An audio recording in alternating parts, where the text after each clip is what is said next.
हैदराबाद में FIA crime circle ने कार्रवाई करते हुए सिक्योरिटी इदारे का जाली अफसर बनने वाले मुलजिम को गिरफ्तार कर लिया। तर्जुमान FIA के मुताबिक मुलजिम के कब्जे से जाली सरकारी मोहरें, वर्दियां और सरकारी नौयत का सामान बरामद कर लिया गया।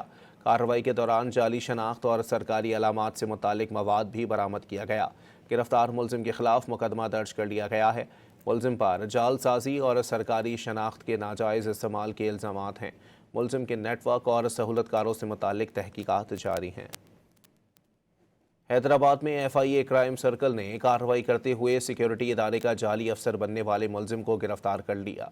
तर्जुमान FIA के मुताबिक मुलजिम के कब्जे से जाली सरकारी मोहरें, वर्दियां और सरकारी नौयत का सामान बरामद कर लिया गया।